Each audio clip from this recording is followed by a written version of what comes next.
Hello and welcome to the Gooner Talk, back again with you guys for another episode of our Raw Reaction series, joining you every single morning, Monday to Saturday, talking Arsenal, talking transfers. It's the Arsenal Transfer Show. I hope you're doing good and doing well today. We've got plenty to talk about. And of course, I hope you're doing good in the chat box. Thank you for joining us live and making this, of course, part of your morning routine. Good to see you all up early, ready to chat about Arsenal as per. AFC West Mids, good morning to you. Joining us first in the chat, Matt G, Dave Leonard, good morning, guys. Jose, good morning. Simon, Lars, Sean, good morning. Good to see some new faces in here as well. Paul, Trevor, Ansa, Christopher, Rich, good morning, guys. Hope you're all doing well. Sean says, morning all, rather. TC, I woke up to the news on Twitter that we're signing Tielemans, Osimhen, Jesus. How would you rate that as a window with maybe an Aaron Hickey thrown in there as well? I'd rate that as a very, very good window, but I'm not sure that is what's going to happen, Sean. We'll have to wait and see. Good morning to Nick. Morning. It's a beautiful 3 a.m. Tuesday in Toronto, Canada. Thank you for so much for joining me very early for a very early morning show. It seems to be. Trevor says, Carl, I have been sat here since 6:30 with a coffee and still didn't make it in there first. Unbelievable. Speaking of which, we put a very, very important poll, maybe the most important poll of the series, into the chat box today. It's ended now, but I want to know, what is the best drink to watch the 8 a.m. show with? 40% of you are saying coffee, 35% are saying tea, 14% of you are saying juice, and a very strange 9% of you are saying something a little stronger. Although that might be our Western listeners, of course, getting in from their nights out. Even though a Monday night out, that's brave. Fair play to you if that was you. But we have got a brand new poll going in the chat box, which you should be voting on already. The question is, would Gabriel, Jesus and Nketiah plus a wide forward such as a Gnabry or a Gakpo be enough for our front line as a signing kind of trio this summer? Nketiah, of course, being a signing with his new contract having run out this June. 65% of you have said yes. 35% of you, though, have said no. So it's still quite split. More leaning towards the yes and quite happy with that window. But seemingly a lot of you saying no. We'll revisit that poll. So make sure you are voting on that and getting your thoughts and theories into the poll so we can have a look at it. Without further ado, though, let's go into the news. Make sure you're dropping a like on the video and subscribing to the channel if you haven't done so already. I'll be live at 10 a.m. as usual with Bailey over on the Arsenal Way, doing our shows at 10 a.m. Oh, it's a little visit from Latte Firm. FK, thank you so much. Of course, it's got to be coffee for the mornings, but for me, I'm a juice man. I'm a juice man indeed. It's all about getting that Betsy into your body. Let's move forwards to our first story, which is that, interestingly so, Kevin Betsy, who is the under-23s coach, done very well this season, come in. Fantastic coach of the under-23s, took them from what was a relegation battle last season under Steve Bold into a Premier League, but a PL2 title fight this summer. Very impressive. However, he could yet move on, as Crawley Town are said to have even odds of securing Kevin Betsy to be their first head team coach for next season.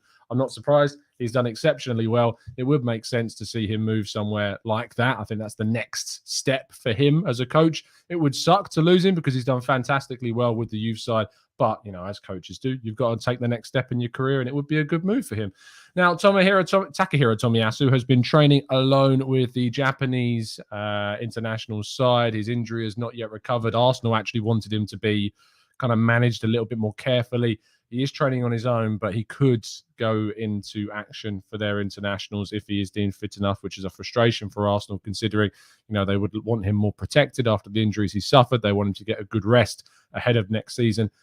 Doesn't look like that is going to happen. However, good news for Kieran Tierney. The Scottish international left-back is targeting to return ahead of pre-season. He wants to be back by the end of June so he can start training and get involved with the pre-season games. So that's some really good news to know that we should have Kieran Tierney back by the start of next season. Really positive news on that front.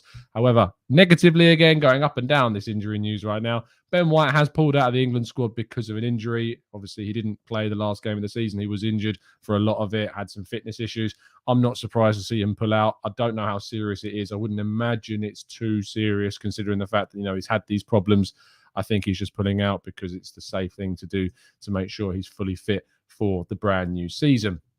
Now, this story about Lucas Torreira is getting very, very interesting. Very interesting indeed, because what I would say about Lucas Torreira is I don't know kind of where he sits with our midfielders. And the reason why I'm talking about him in the sense of maybe him coming back is because Fiorentina have just 24 hours to activate that release clause that they have in the loan contract. If they don't, and there isn't really any indication that they are going to, he will return to Arsenal. Now, there are other teams interested in him. It was said that Roma are one of those sides that have an interest in Lucas Torreira. Juventus don't, despite some previous reports, but Roma certainly do. I would be interested to see where he fits, because if they see him as a possible candidate to maybe come in and strengthen that midfield with the Europa League football next season, needing that stronger depth, I would be intrigued to see what he could bring to the team. But I would also be very open to the idea of, bringing in some capital based upon selling him. It would depend how much we could get for him. But the fact that Fiorentina, despite selling Vlahovic for a ridiculous fee, can't muster the 15 million euros across what was said to be something like 6 years is mad.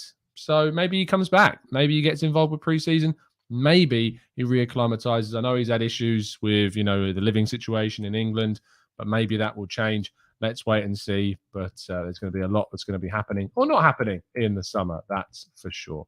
William Saliba. I look at a player like him with bated breath, because I would love to see him come into the club, of course. But the recent happenings is the good word to use it at Marseille are not good, because Marseille have had it confirmed that they will be able to make signings this summer. Their suspension of their transfer ban has been upheld after an appeal, so it will go through the appeal process, meaning that they can indeed sign players this summer, meaning they could, if they wanted to, sign William Saliba. Still, though, the financial side of this deal for them seems very, very difficult to complete indeed. I don't know whether they're going to get 30 odd million euros, which is supposedly the asking price of Saliba. I don't know how. I still think that's low, to be honest. That's exactly what we paid for him. He's our player. As Dave says, I've just seen there in the chat box, it doesn't matter if they can buy players. He's not going anywhere. I hope this is the case. There were also some reports yesterday suggesting that Arsenal are preparing to offer him a brand new contract. So we'll have to wait and see what indeed does happen. Fingers crossed this player, because he is a hell of a player, William Saliba, stays with Arsenal for next season. Fingers crossed that he does. Aaron Hickey, you may have seen this story go quite quiet over the last couple of weeks or so since we first started seeing him linked to the club. However, these reports in Italy have resurfaced once again. Arsenal are said to be confident of getting this deal done. The price has risen slightly to around 25 million euros. We don't know how much or how long that period it would be paid off for. Most of the deals that we do are paid off over a number of years, bar players like Partey, whose release clause we had to activate. But 25 million euros, Aaron Hickey, still looking like a deal that Arsenal are favourites to get done this summer. We'll, of course, be bringing you a tactical breakdown on him very, very soon, so make sure you watch out for that on the channel.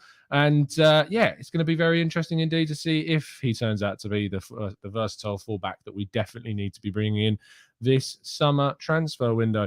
Now, a player that isn't going to be joining Arsenal in the summer seemingly is Paulo Dybala, as we talked about in yesterday's show when we did our tier list, our transfer tier list of strikers. Dybala was still someone I'd be very happy to see join the club, but it looks like he's going to be moving to Inter Milan. Even the CEO, I think it was Marotta, came out saying that the expectation is they're very happy because they're expecting him to kind of, be there next season. So Dybala is a no-go for Arsenal, it seems. The player that might not be a no-go, though, is Richarlison, who has now been linked to both Arsenal, Spurs and Chelsea. He's come out and said that the club effectively know what he wants, and we all know what that means when players say that. It's effectively saying that they want to move on, to move to somewhere else. Richarlison being linked with the club, very, very interesting. Very interesting indeed. Maybe this is one that could change the perception of Richarlison if he was to move to a club like Arsenal. I've always been very hesitant about the idea of Richarlison coming to Arsenal because of his attitude, because of kind of that nature that he's got, but maybe it'll be motivation for him to do really well at Arsenal. He also does a really good job at scoring against Arsenal when he plays against us. So if he does move, I hope it's elsewhere, or if we can bring him into the club, he won't be scoring against us. But it's a very interesting one. I agree with Nicholas. I don't believe that Arteta would bring in someone like Richarlison. But, stranger things have indeed happened in the past. So who knows? We'll have to wait and see. Now, a player that could move to the club is continually linked with Arsenal is PSV's wide forward Cody Gakpo. The Dutch international is said now, according to PSV, to have his future decided by August. We'll have to wait until August until this becomes clearer. He's, of course, going to be away in the early part of pre-season, and then we'll see if any bids come in for the player. He's looking to assess his options. He doesn't think that staying at PSV is the worst idea either. He's happy to remain at PSV for another season, but he's also looking at the options that are available to him. We'll have to wait on this one as well, but these links to Arsenal not going anywhere at this stage. Now, our final two headline stories of the day come out as David Ornstein reported and replied to Semperfi Arsenal, who you should definitely be following on Twitter if you aren't already. Great character. Certainly someone to worth following for your Twitter spaces as well. But he asked David Ornstein in his latest Athletic piece whether or not Arsenal signing Nketiah to a new deal would stop them from bringing in two strikers on top of the young England and possibly Ghanaian in the future forward. And he basically turned around and said that the priority is to sign Nketiah to a brand new deal and to sign Gabriel Jesus from Manchester City, effectively ruling out the opportunity for Arsenal to bring in a third striker on top of Nketiah and Jesus. That said, it didn't rule out the idea of a wide forward also being brought into the club, and we're being linked with a significant number of wide forwards like Gakpo, like Gnabry, like Moussa Diaby. We're being linked to a number of these types of players. We've been linked to Noah Lang and Marco Asensio, of course, in the past too. It's very clear that Arsenal have an interest in a wide forward as well as these kind of strikers that we're also being linked to. I expect this is probably going to be the reality, is that Jesus and Nketiah will be the two strikers for Arsenal next season, along with a wide forward that I'm very hopeful of Arsenal bringing in. I hope it's Gnabry. He would, of course, be my first pick amongst all of them, but we'll have to wait and see if that does turn out to be the case. And that leads into the poll that I put in at the start of today's show. The question was, would Gabriel, Jesus and Nketiah plus a wide forward such as Gnabry or Gakpo be enough for our front line next season? Still leaning on the side of yes, 66% of you saying yes, 34% of you saying no. And it's mad because there's 358 votes on our poll and just 83 likes on the video. If you haven't already, please do drop a like on the video. It takes you just a second and it really, really does help us out. So please make sure you've clicked that thumbs up button below the video because it really is a big help to us. That completes today's stories, which means we're going to move into the chat box and go through plenty of your questions. So if you have indeed got any of your questions you'd like to throw into the chat box for us to tackle in the last 15 minutes or so of the show, get them in now and we'll tackle them after this short break.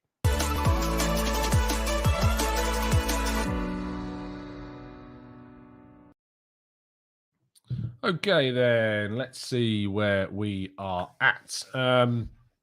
Let's go to a certain Clive Palmer who has, if you have a look on the screen, one of the best profile pictures you'll see out there. If you've not watched the poorly drawn Arsenal season review, go and watch it. It's very, very good. In fact, I should be able to get a link to that in the description. It is so funny with Clive and Elliot and Art and, of course, Andrew from Arseblog too. If you haven't gone and watched Poorly Drawn Arsenal's video, it's very, very good. The videos are excellently made and drawn. Well, actually, no, they're really poorly drawn because that's what they are.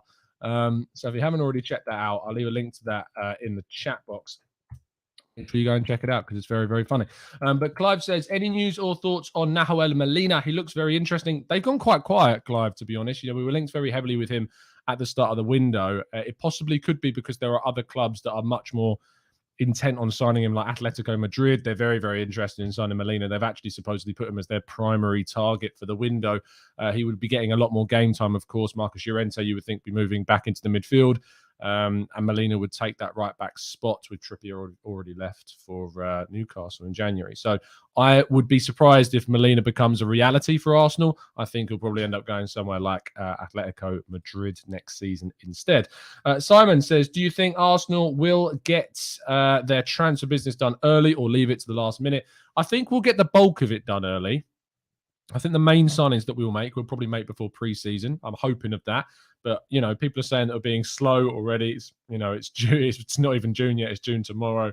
I think we should get the bulk of it done before pre-season because we've got this international period, which always slows stuff down anyway because players like Gabriel Jesus are waiting until the end of the international period, which ends in a couple of weeks' time. There's still 2 more weeks of international football before moves start to happen for these big kind of players that are away with their international sides. So it will be, I think, start of July, mid-July, when we see the bulk of our business start getting done.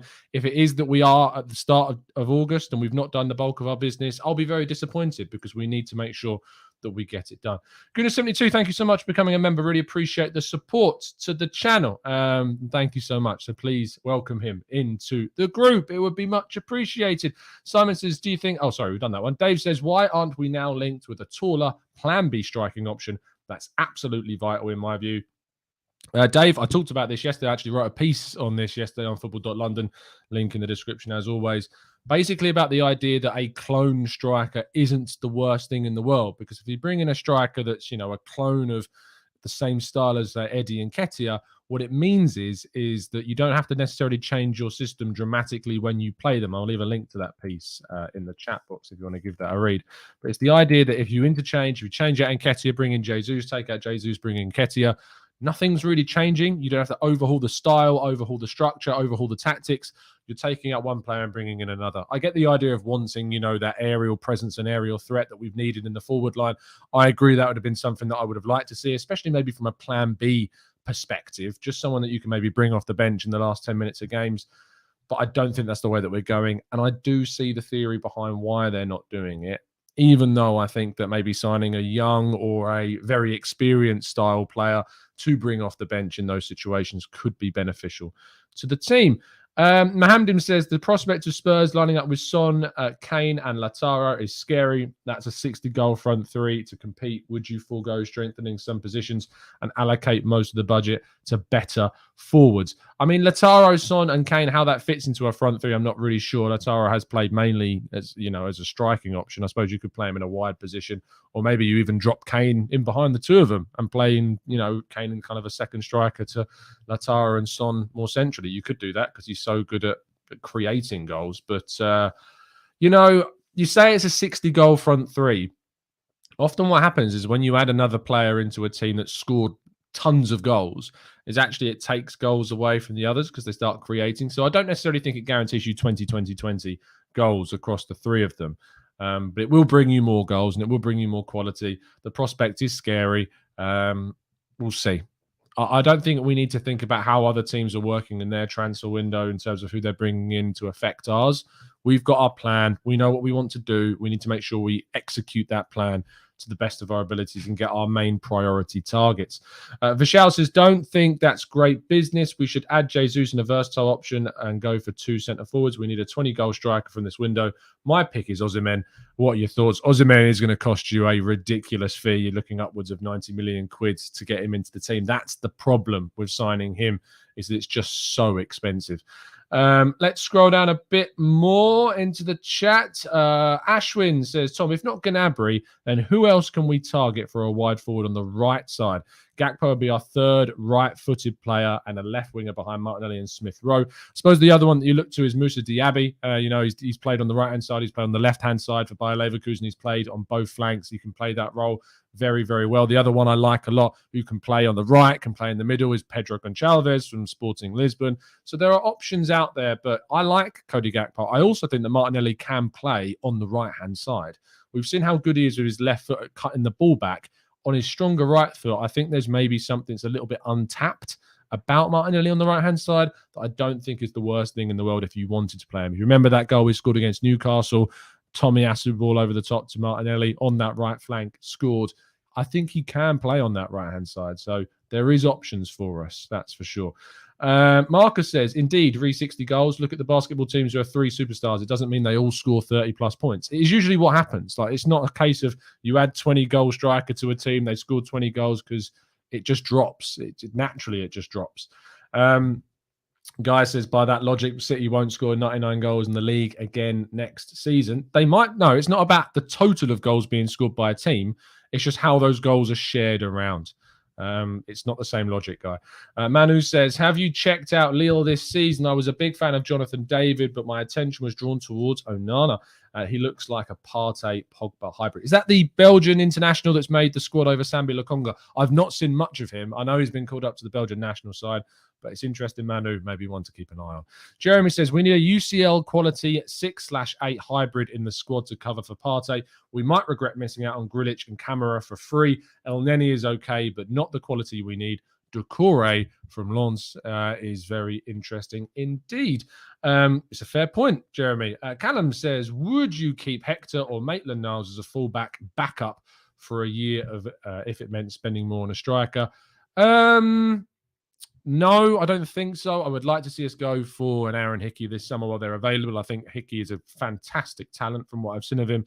And the more I've seen of him doing the building up to the tactical breakdown that we're going to be doing very, very soon, I would rather move for him. I think there are strikers out there that you don't necessarily have to save the money that you'd spend on Hickey to go for them, and we can still improve our forward line in the summer.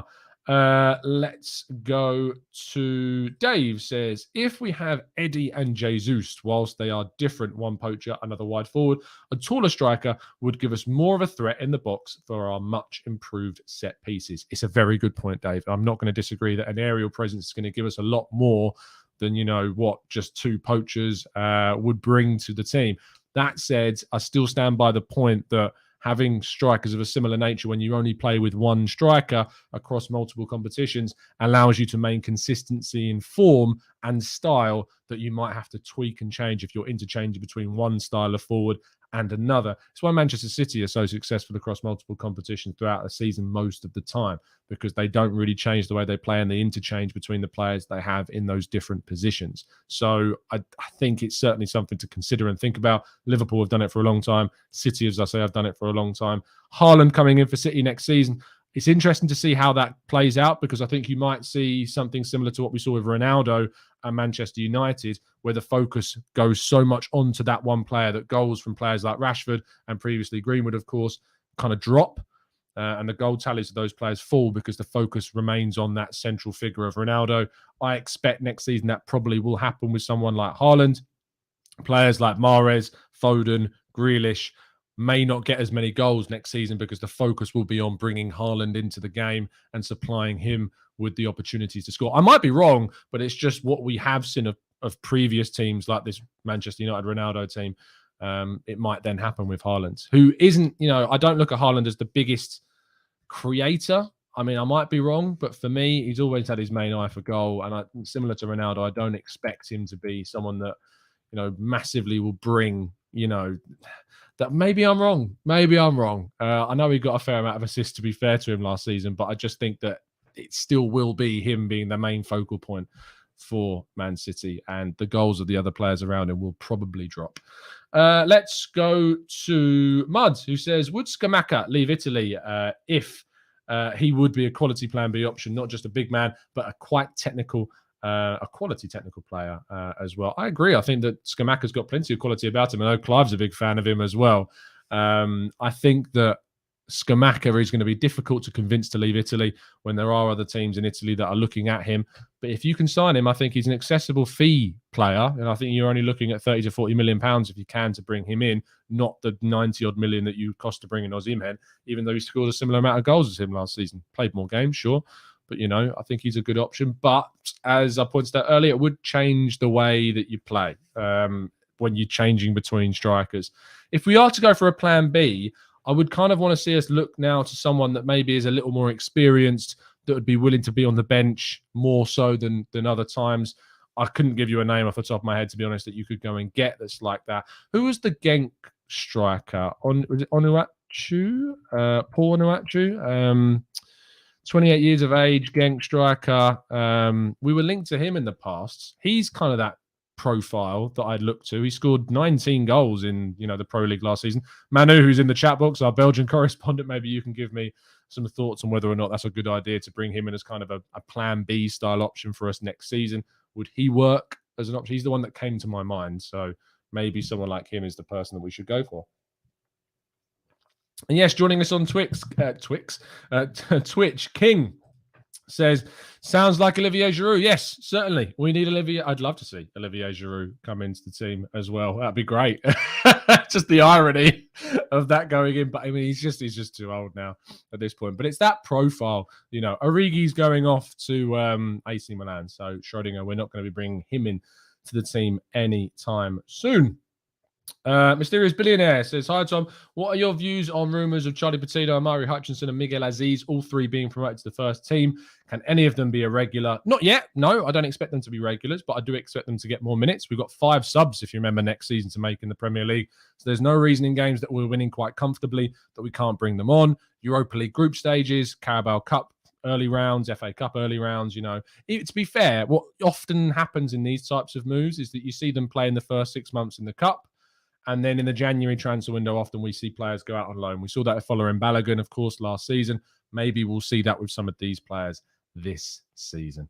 Let's scroll up a little bit more. Mac says, Tom, with all these additions, won't we let our academy diamonds in the rough slip through our hands? We have amazing academy players like Marcelo. Flores. I was thinking the Brazilian left back. No, Flores, Amari Hutchinson, Miguel Aziz, and Charlie Patino, like we have in the past.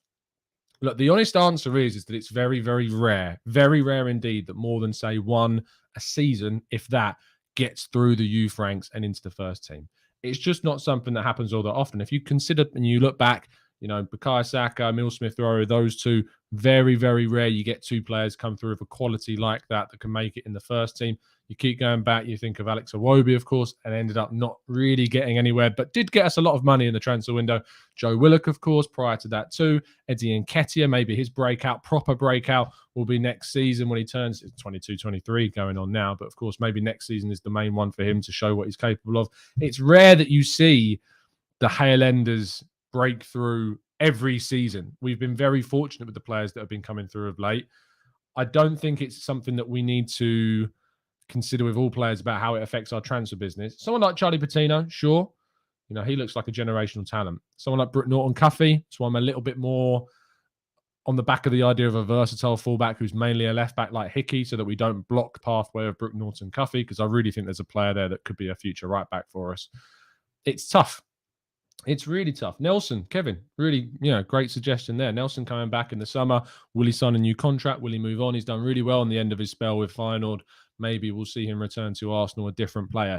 I loved his interview he did recently where he talked about how he admitted that he didn't really care. He was eating what he wanted. He was training. I don't know if he was turning late for training, but, it just wasn't a main focus of his. He was just doing silly things. He was doing what he wanted. And now he's really focused on trying to get his career back on the right path. And maybe that's what we need to see done with him for Arsenal. And maybe that means we'll see a different player. We'll have to wait and see. Indeed. Hood says, do you think we'll finally learn our lesson and get the most of our main business done? I'm hopeful. I couldn't tell you for certain, but I'm very hopeful indeed. Ahmed says, is it possible for Arsenal to get both Basuma and Tielemans? It's possible, but I don't think it will happen. I think it'll be Tielemans. Marcus says, who do you think definitely going and what do we think we'll get for each? Didn't Leno quash the leaving rumours yesterday? No, Leno didn't quash the rumours yesterday. I felt a little bit sorry for Connor, who put the tweet out initially, because obviously he was quoting a secondary source with that tweet. In Charles Watts' video on his channel, he said that he'd effectively said his goodbyes. I don't actually doubt that information, to be honest. I think Charles is probably kind of right about that. I think that the issue Bernd Leno had with the tweet was that kind of it was coming out that it was kind of done. He's done. He's moving on elsewhere, and maybe he took issue with that. Bernd Leno, in my view, will move on from Arsenal this summer. I don't think he has any interest of playing second fiddle to Matt Turner and third fiddle to Matt Turner and Aaron Ramsdale. I don't think he would. The issue with that, with the Bernd Leno, is the price. Who's going to pay the 10 million euros that Arsenal want for Bernd Leno? I don't know. Benfica want him, but they're not willing to pay 8.5 million euros, 8.5-ish million pounds to get him. It's a tricky one. But I did feel a little bit sorry for Connor getting called out by Leno, because he was only tweeting information and quoted a different source as well. Wes says, are you worried that we will go into the new season and not add to our midfield, taking into consideration that work event Partey is so injury prone? I mean, I just realised we're completely over my head. Work event, love that. Am I worried that we'll go and not add into the midfield? I'm not worried yet, because it's May. If we get to the end of June and we've not signed a central midfielder, that's when I'd start to get a bit worried. To be honest, I'd be getting worried about a lot of positions if we've not really made signings at the end of the June. And I don't count Turner and Marquinhos in that. They're really good signings to make for the squad and for the team. but I'd want to see us have the bulk of our business done by the end of June, ideally.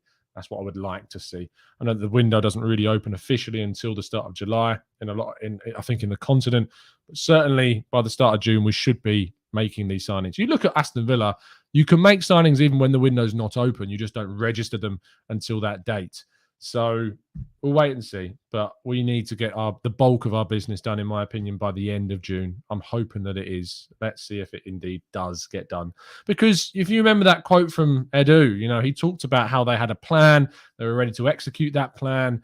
You can't say stuff like that and then it just stretch out across the window. You need to be forthright. You need to be headstrong in those views.